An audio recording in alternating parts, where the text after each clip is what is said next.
আমেরিকার পতনের পরে আপকামিং সুপার পাওয়ার হতে পারে চায়না। তো স্যামুয়েল পি হান্টিংটন এর কথা হচ্ছে, তো এইভাবে করে এই পৃথিবীতে একটা সভ্যতা আসে, একটা পরাশক্তি আসে, কিছুদিন থাকে, ধস হয়ে যায়, বিদায় হয়ে যায়, তার স্থলাভিষিক্ত আবার নতুন একটা পরাশক্তি আসে।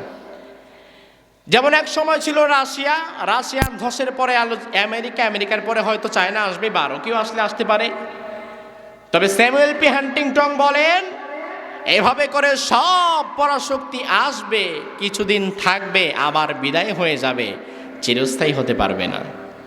তবে সব পরাশক্তির পরে এই পৃথিবীর সুপার পাওয়ার হিসাবে দাঁড়িয়ে যাবে একটা মাত্র জীবন ব্যবস্থা, একটা মাত্র দিন, তার নাম হচ্ছে ইসলাম।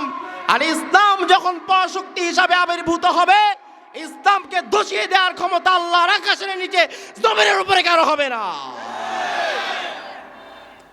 সেই ইসলামের বিজয় দেখার জন্য আমরা প্রস্তুত, ইনশাআল্লাহ। প্রস্তুত আছেন আমার ভাইরা? তবে মারামারি, দাঙ্গা ফাসাদের ব্যাপারে ইসলাম আপনাকে সাপোর্ট করে নাই। ইসলামের সব জিহাদগুলো ছিল ডিফেন্সিভ, কখনো গায়ে পড়ে কাউকে মারে নাই। আল্লাহর হাবিব যখন মক্কা বিজয় করলেন, মক্কা বিজয় করার পর আল্লাহর হাবিব কাবার আঙ্গিনায় গেলেন। কাবার ভেতরে তখন 360টা মূর্তি ছিল।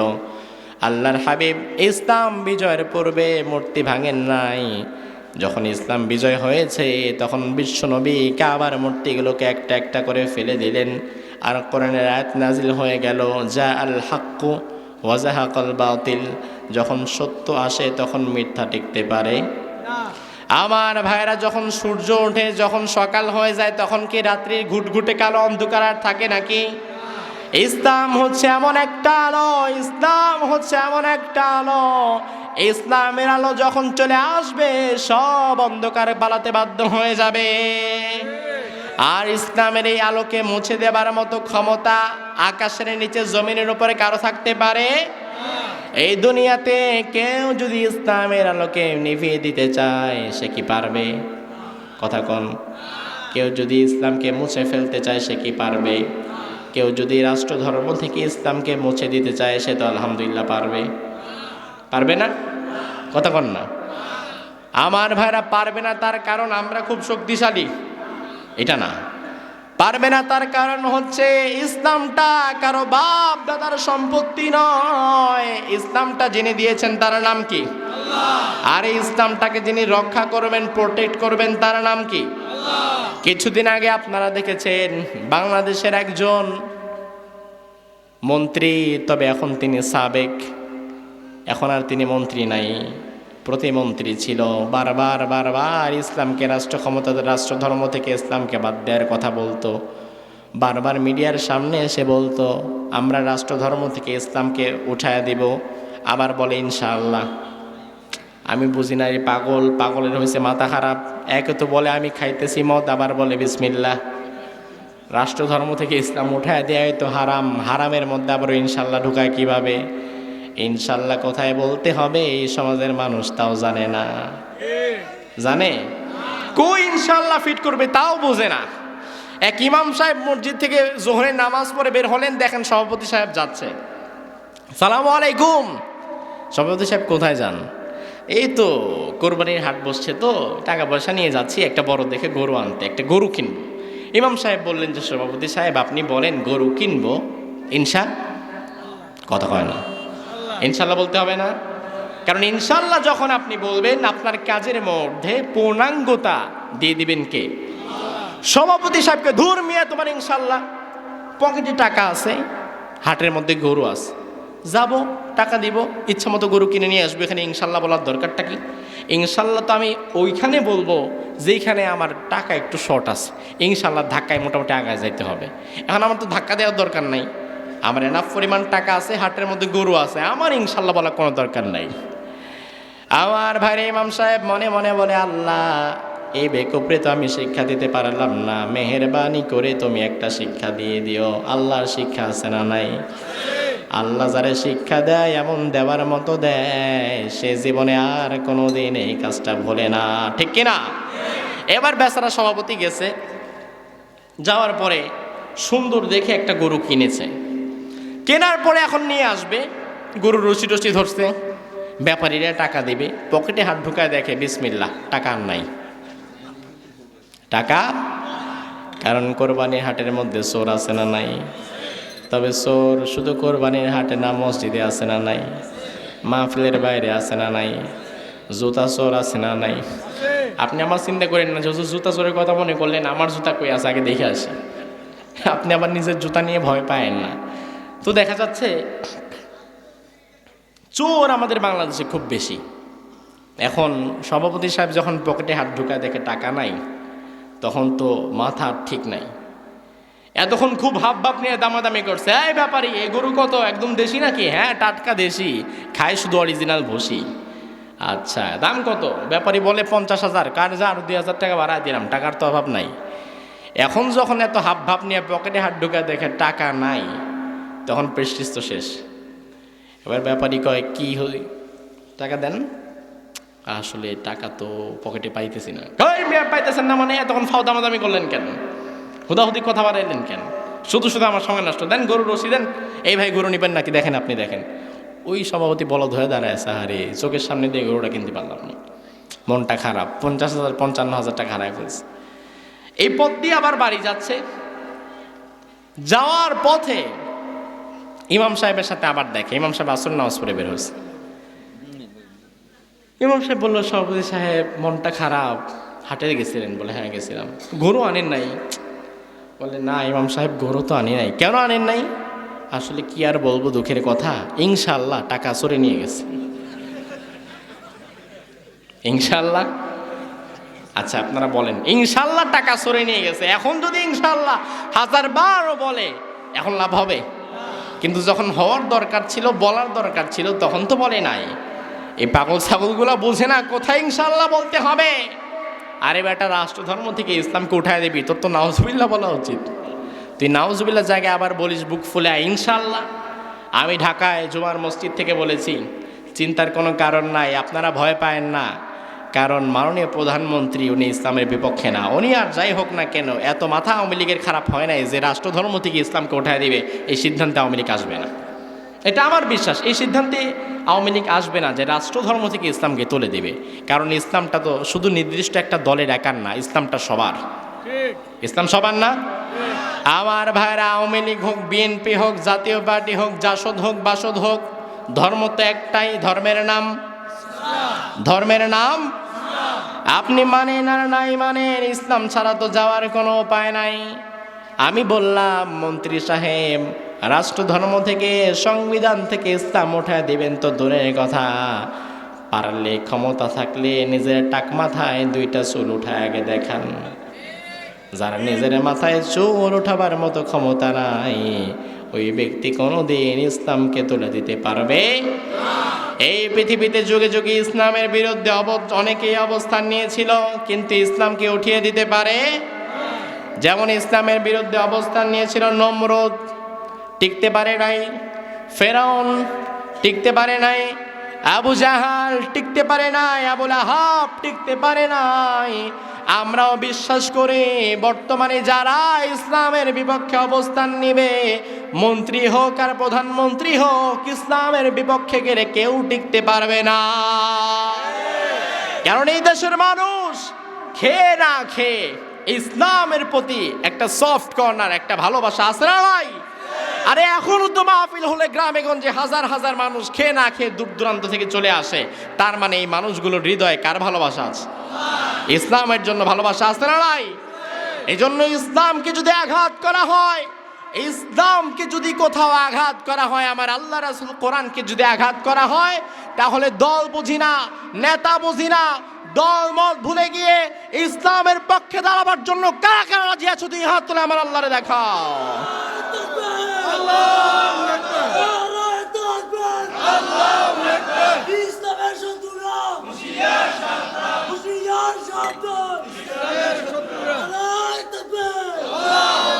আমার ভাইরা, আল্লাহর হাবিব মক্কা বিজয় করলেন, আল্লাহ রাব্বুল আলামিন বলে দিলেন, ওয়ারাআইতান নাস ইয়াদখুলুনা ফি দীনিল্লাহি আফওয়াজা। যখন আপনি বিজয় করবেন, আপনি দেখবেন মানুষেরা দলে দলে ঢলে ঢলে ইসলামের মধ্যে প্রবেশ করছে। এই ধারাটা কিন্তু আজও বিদ্যমান। আজকের যুগেও সারা পৃথিবীতে মানুষেরা ইসলাম থেকে অন্য ধর্মে যায় না, বরং অন্যান্য ধর্ম থেকে ইসলামের দিকে আসে। ঠিক কিনা? আমার ভাইরা, যদি আপনাকে আমি প্রশ্ন করে উত্তর দেন, সারা পৃথিবীতে সবচাইতে বেশি নির্যাতিত কারা? জোরে বলেন। সবচেয়ে বেশি মার খায় কারা? কিন্তু অপরদিকে এটারও জবাব দেন, এই পৃথিবীতে দিনকে দিন কোন ধর্মের মানুষের সংখ্যা বাড়ছে? তার মানে আমাদেরকে মারতে পারো, জুলুম করতে পারো, কিন্তু আমাদেরকে যতই মারবা ততই ইসলামের অনুসারী দিনকে দিন বেড়ে যাবে। ঠিক কিনা? আল্লাহর হাবিব মক্কা বিজয় করলেন। মক্কা বিজয় করার পরে আল্লাহর হাবিব কাবা ঘরে গিয়ে যাবেন, কাবার ভিতরে ঢুকবেন। কাবার ভিতরে ঢুকে তিনি একটু নামাজ পড়ে তার অন্তরটাকে প্রশান্ত করবেন। কাবার দরজা তো তালা মারা, কাবা ঘরের চাবি যার কাছে তার নাম হচ্ছে ওসমান বিন তলহা। কি নাম? এই ওসমান বিন তলহাকে আল্লাহর হাবিব হিজরত করতে যাওয়ার সময় রাতের আধারে এসে বলেছিলেন, ভাই ওসমান রে, একটু চাবিটা দে না রে, আমি একটু কাবার ভেতরে ঢুকে শেষবারের মতো 2 রাকাত নামাজ পড়তে চাই। এই কাবার সাথে আমার কলিজার সম্পর্ক, আজকে রাতের বেলায় আমি চলে যাব, তুই একটু চাবিটা দে, ভেতরে ঢুকে 2 রাকাত নামাজ আমি পড়তে চাই। ওসমান বিশ্বনবীকে ঘাড় ধরে একটা ধাক্কা দিলেন, বিশ্বনবী জমিনে পড়ে গেলেন। পড়ে গিয়ে তাকিয়ে বললেন, ওসমান রে, কাবা ঘরের চাবিটা তুই আমার দিলি না, বরং অপমান করলি। ওসমান বিন তালহা বলল, এই ওসমান আবার ওসমান রাদিয়াল্লাহু আনহু না, এটা আরেকজন ওসমান বিন তালহা, আর উনি তো হচ্ছে ওসমান বিন আফফান।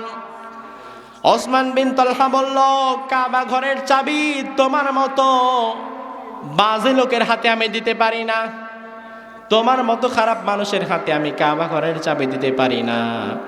ওসমান কাকে কাবা ঘরের চাবি দিতে চাচ্ছে না? যেই নবীর ভালোবাসায় কাবা ঘরটাকে আল্লাহ ওয়াকফ করে দিয়েছেন, ওই বিশ্ব নবীর এই ওসমান কাবার চাবি দিতে চাচ্ছে না। আমার ভাইরা, আল্লাহর হাবিব উঠে দাঁড়ালেন, দাঁড়িয়ে বললেন, ওসমান বিন তালহা, ভালো করে শুনে নাও, আজকে কাবার চাবি না দিয়ে তুই আমারে ধাক্কা দিয়ে ফেলে দিলি রে ওসমান বিন তালহা। এমন একদিন আসবে কাবা ঘরের চাবির মালিক আল্লাহ আমারে বানিয়ে দিবে। আমার ভাইরা, এই যে মক্কা বিজয় হওয়ার পরে কাবা ঘরের চাবির মালিক তো এখন সেনাপতি, আর সেনাপতি তো মুহাম্মদ সাল্লাল্লাহু। এবার আল্লাহর হাবিব বললেন, ওসমান বিন তালহা, তুমি কোথায়? আমার কাছে আসো। ঠিক 10 বছর আগে তোমার কাছে আমি চাবি চেয়েছিলাম 2 রাকাত নামাজ পড়ার জন্য, তুমি দাও নাই, ধাক্কা দিয়ে সরিয়ে দিয়েছিলে। আজকে কাবা ঘরের চাবি না দিয়ে তুমি যাবা কোথায়? ওসমান বিন তালহার মনের মধ্যে এখন ভয় আছে না নাই? 10 বছর আগে এমন বাজে কাজ করছিলাম, আজকে আমার যদি ইচ্ছা মতো মায়ের, হয়তো আমার মায়েরাই ফেলতে পারে, যেই বেয়াদবি আমি করছিলাম। ওসমান বিন তালহা ভয়ে ভয়ে এলেন। আল্লাহর হাবিব চাবিটা হাতে নিলেন, নিয়ে বললেন, ওসমান, মনে করো 10 বছর আগে আমি এই চাবিটা চেয়েছিলাম, তুমি দাও নাই। আমি বলেছিলাম এই চাবিটার মালিক আল্লাহ একদিন আমারই বানিয়ে দেবে। এখন কি তোমার আমার এই কথা সত্য হয়েছে নাকি? ওসমান বিন তালহা বলে, আমার ভুল হয়ে গিয়েছে, মাফ করে দেন। আমার ভাইরা, আল্লাহর হাবিব কাবায় ঢুকলেন, মূর্তিগুলা সরালেন। এবার ওসমান বিন তালহার কাছে এসে বললেন, ওসমান বিন তালহা, এই যে চাবি, এই চাবিটা এখন আমি কার কাছে দিব? এটা তো আমার ইচ্ছা, আমি যার হাতে দিব এই চাবিটা তার কাছেই থাকবে। এমন সময় বিশ্বনবীর মেয়ের জামাই আলী রাদিয়াল্লাহু আনহু দৌড়িয়ে এসে বললেন, ও নবী, চাবিটা আপনি আমার হাতে দিয়ে দেন, কারণ কাবার চাবি যে রাখবে তার মান সম্মান অনেক বেশি হয়ে যাবে, কাবার পবিত্র চাবিটা আপনি আমার কাছে দিয়ে দেন। ওসমান বিন তালহা দাঁড়িয়ে আছে চুপচাপ। আল্লাহর হাবিব বললেন, ও আলী, তোমাকে আমি চাবি দিতে পারবো না, কারণ চাবিটা আমি তোমার থেকে নেই নাই। ওসমান বিন তালহা, এই চাবিটা আমি আলী, আবু বকর, ওমরকে দিলাম না, এই চাবিটা আমি আবার আমানতের সঙ্গে তোমার হাতে রেখে দিলাম। আর কোন জালিম ছাড়া তোমার হাত থেকে চাবি কেউ নিতে পারবে না। এখনো পর্যন্ত ওই কাবার চাবি, আপনারা যেখানে হজ করতে যান, ওই কাবার চাবি এখনো পর্যন্ত ওসমান বিন তালহার বংশধরদের কাছেই আছে। বংশ পরম্পরায় তারা এই কাবার চাবিটা ধরে রেখেছে। আমার ভাইরা, মক্কা বিজয় হওয়ার পরে এখন জোহরের নামাজ হবে। আল্লাহর হাবিব বললেন, ও সাহাবীরা সবাই লাইনে দাঁড়িয়ে যাও, বিজয়ের আনন্দ আমরা নামাজ দিয়ে উদযাপন করব। কারণ মুসলমানদের বিজয়ের আনন্দের মধ্যেও নামাজ থাকে, রোজা থাকে, আল্লাহর শুকর থাকে।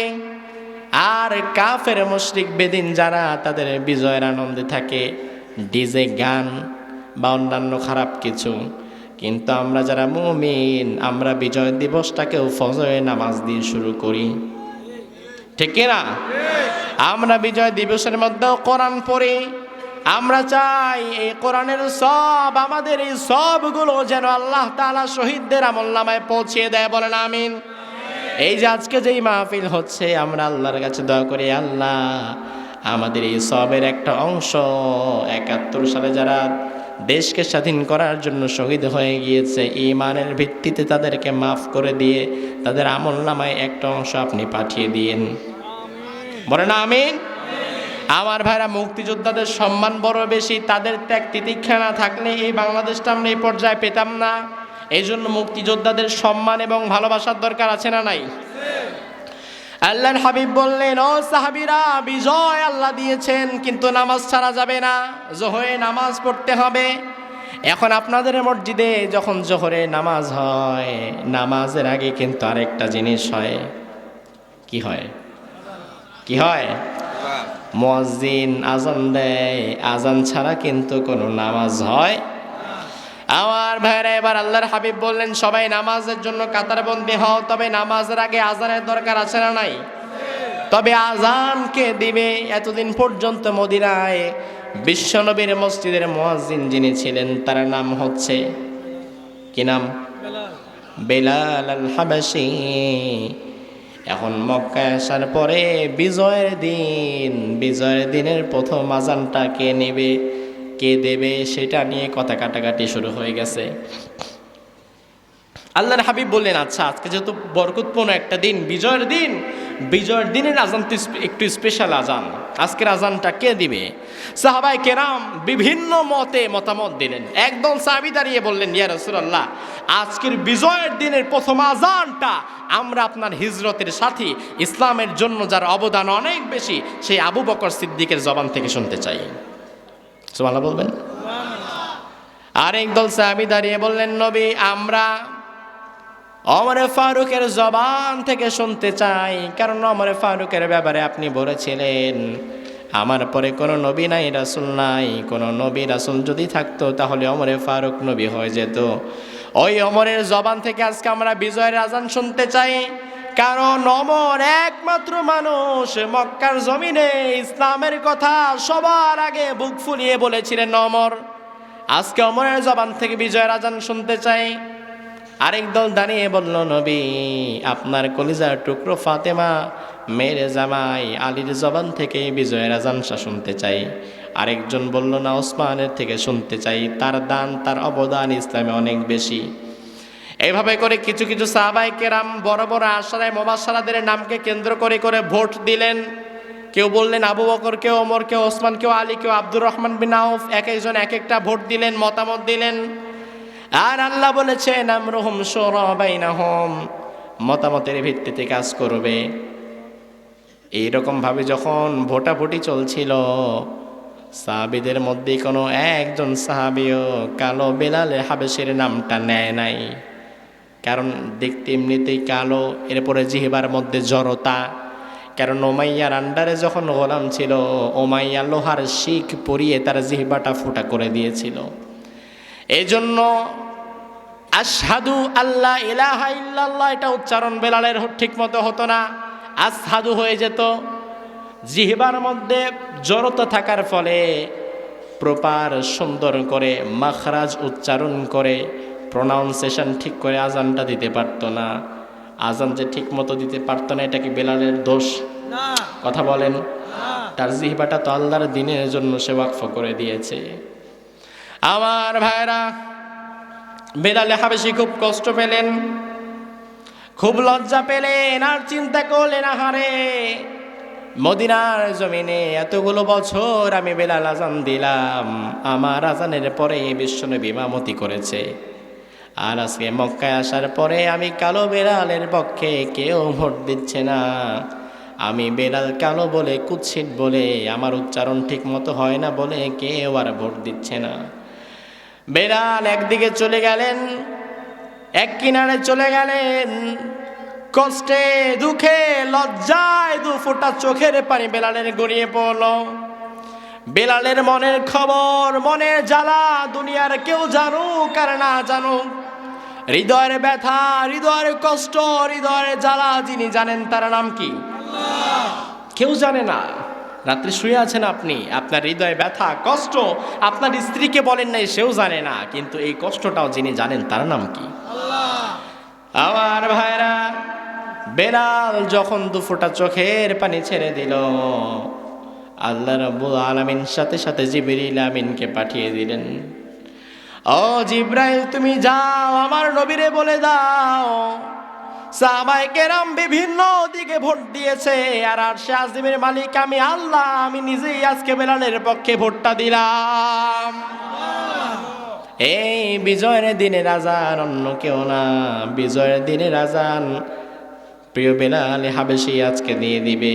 বিশ্বনবীর কাছে জিবরিল আসার পরে আল্লাহর হাবিব বেলালকে ডাক দিলেন, ও বেলাল, ও বেলাল, আইনাং তায়া বেলাল, ও বেলাল তুমি কোথায়? তুমি এদিকে চলে আসো। ও বেলাল, মন খারাপ নাকি? বেলাল বলে, নবী গো, আমি কালো বেলালের নামটা কেউ নিল না, এই জন্য আমি এক কিনারে দাঁড়িয়েছিলাম। আল্লাহর হাবিব বলল, বেলাল রে, তুমি মন খারাপ করো না, দুনিয়ার কেউ তোমার পক্ষে ভোট দেয় নাই, তাতে মন খারাপ করার দরকার নাই, কারণ তোমার পক্ষে যিনি ভোট দিয়ে দিয়েছেন তার নাম কি?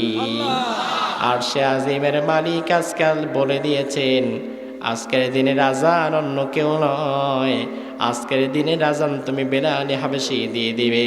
সুবহানাল্লাহ। আমার ভাইরা, মক্কা বিজয়ের পরে দলে দলে ইসলামের দিকে মানুষ ঝোঁকা শুরু করেছে। বিজয় পাওয়ার পরে রব্বুল আলামিন বিজয় দিবস পালন কিভাবে করবেন তার 3টা কর্মসূচি বলে দিয়েছেন। কয়টা? ফাসাব্বিহ বিহামদি রাব্বিক ওয়াস্তাগফির, এই 3টা কর্মসূচি। আজকে দিনটা আমাদের কিভাবে সেলিব্রেট করার দরকার ছিল এই আয়াত থেকে শিখে নেন। আল্লাহ তাআলা বলছে, গোলাম, যখন আমি আল্লাহ তাআলা কোনো জাতিকে বিজয় দান করি, কে দান করেন? বিজয় যখন দান করি, তার প্রথম কর্মসূচি হচ্ছে ফাসাব্বিহ, সে আমি আল্লাহ তাআলার তাসবিহ পাঠ করবে। সে বলবে সুবহানাল্লাহি ওয়া বিহামদিহি সুবহানাল্লাহিল আযীম, সুবহানাল্লাহ বলবে, কারণ এত বড় বিজয় আমরা অর্জন করতে পারি নাই, দিয়েছেন কে? আল্লাহ। প্রথমত এই দিনে আমাদের যেটা দরকার ছিল, রাষ্ট্রীয়ভাবে আল্লাহর তাসবিহ পাঠ করা দরকার ছিল। রাষ্ট্রীয়ভাবে যেরকম বিভিন্ন কর্মসূচি আনা হয়, একইভাবে এই সূরা পাঠ করে মুমিনদের বিজয় দিবস হিসেবে আজকে আমাদেরকে রাষ্ট্রীয়ভাবে তাসবিহ পাঠ করানো দরকার ছিল। এরপরে 2 নম্বরে আল্লাহ তাআলা বলছেন বিহামদি রাব্বিক, তোমার রবের প্রশংসা করবে। আল্লাহর প্রশংসা মানে আলহামদুলিল্লাহ। আল্লাহর প্রশংসা কি? যেমন আমাকে কেউ জিজ্ঞেস করলো, হুজুর আপনি কেমন আছেন? আমি বলি আলহামদুলিল্লাহ। যদি আপনাদেরকে প্রশ্ন করি, আপনারা সবাই কেমন আছেন? আলহামদুলিল্লাহ। আল্লাহর প্রশংসা। আলহামদুলিল্লাহ কেন বলবেন? আলহামদুলিল্লাহ এজন্য বলবেন, এত চমৎকার বিজয় তুমি আমাদেরকে দান করেছো, আমরা শুকরিয়া করছি, আলহামদুলিল্লাহ। কারণ ভাই, বিজয় পাওয়া যায় না, এই বিজয়ের উপরে টিকে থাকা তার চেয়ে বেশি কঠিন, ঠিক কিনা? বিজয় পাওয়া সহজ, কিন্তু বিজয়ের উপরে টিকে থাকা কঠিন। এই জন্য আল্লাহ বললেন, প্রথমত দরকার তাসবিহ পাঠ করবা, সুবহানাল্লাহ বলবা। দ্বিতীয়ত আমি আল্লাহর শুকর আদায় করবা, আলহামদুলিল্লাহ বলবা। 3 নম্বরে ওয়াস্তাগফির, ইস্তিগফার করবা, ক্ষমা চাইবা। কার কাছে? কার কাছে? এজন্য আজকে আমাদের উচিত ছিল আমরা তাওবা করব,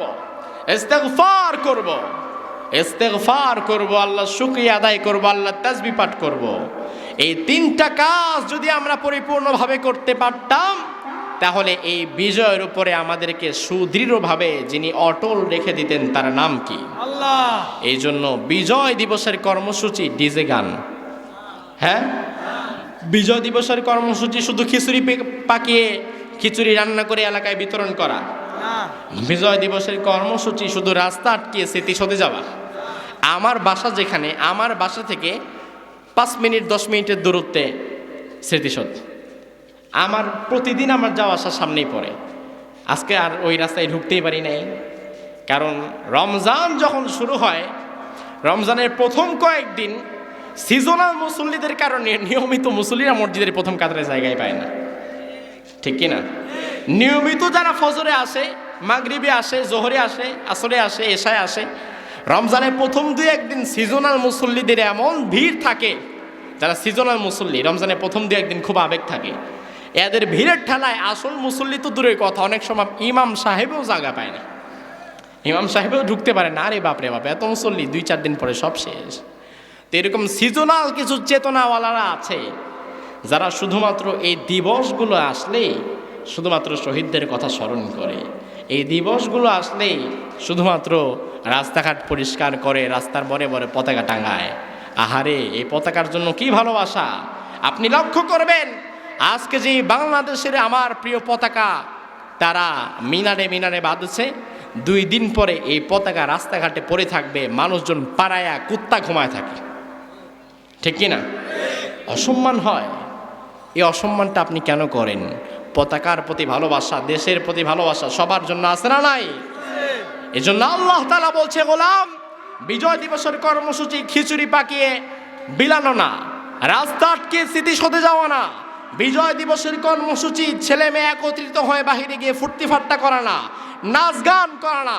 বিজয় দিবসের কর্মসূচি হতে ইস্তেগফার করতে হবে, বিজয় দিবসের কর্মসূচি হতে তাসবিহ পাঠ করতে হবে, বিজয় দিবসের কর্মসূচি হচ্ছে আল্লাহর শুকরিয়া আদায় করতে হবে। এই বিজয় দিবসের কর্মসূচিগুলো যদি আমরা মানতে পারি, তাহলে এই বিজয়টাকে আমাদের জন্য দীর্ঘস্থায়ী যিনি করে দিবেন তার নাম কি? আল্লাহ। আমরা যেন ইসলাম অনুযায়ী আমাদের বিজয় দিবসটাকে ঢেলে সাজাতে পারি। আল্লাহ তাআলা আমাদেরকে তৌফিক দান করুন, বলেন আমিন। হাদা মা ইনদি ওয়াল ইলমু ইনদাল্লাহ আলাইহি তাওয়াক্কালতু ইলাইহি উনীব। আমরা ইনশাআল্লাহ তাআলা এখন মোনাজাত দিয়ে একসঙ্গে বিদায় হব। এতক্ষণ যেহেতু আপনারা একসঙ্গে বসে থাকতে পেরেছিলেন, আর কয়েকটা মিনিট পারবেন না? কারণ এই মোনাজাত আগামী বছর আবার পাবো তার কোনো গ্যারান্টি নাই। গত বছর এই মাহফিলে যারা মোনাজাতে শরীক হয়েছিল, আপনি খোঁজ নিয়ে দেখবেন, ডানে বামে তাকিয়ে দেখবেন, তার মধ্যে অনেকগুলো মুখ আর আজকে আর দুনিয়ায় নাই। আবার আজকে যারা এসেছে আগামী বছর থাকবে কিনা তার কোনো গ্যারান্টি নাই। এই জন্য আমরা সবার জন্য দোয়া করব। এই মাহফিলটি যারা আয়োজন করেছেন, হেল্পফুল ফুজুল সমাজ কল্যাণ সংস্থা, এই হেল্পফুল ফুজুলে আমি মুরব্বীদেরকে খুব একটা পাইনি। মুরব্বীরা হয়তো ওপরের দায়িত্বে আছে, কিন্তু মাঠ পর্যায়ের এই কার্যক্রমগুলো যারা এগিয়ে নিচ্ছে তারা হচ্ছে কিছু যুবক, যারা ইসলামের জন্য নিবেদিত প্রাণ, এরকম কিছু যুবক। আল্লাহর কাছে দোয়া করছি, আল্লাহ এই যুবকগুলো যারা চমৎকার এই কোরআনে কারিমের বাগান জমিয়ে ঘন্টার পর ঘন্টা মানুষকে কোরআন শুনিয়েছে, আমার এই কলিজার টুকরো হেল্পফুল ফজলের যুবকগুলোকে আল্লাহ তাআলা যেন সাইয়েদনা ওমর ফারুকের মতো কবুল করে নেয়, বলেন আমিন।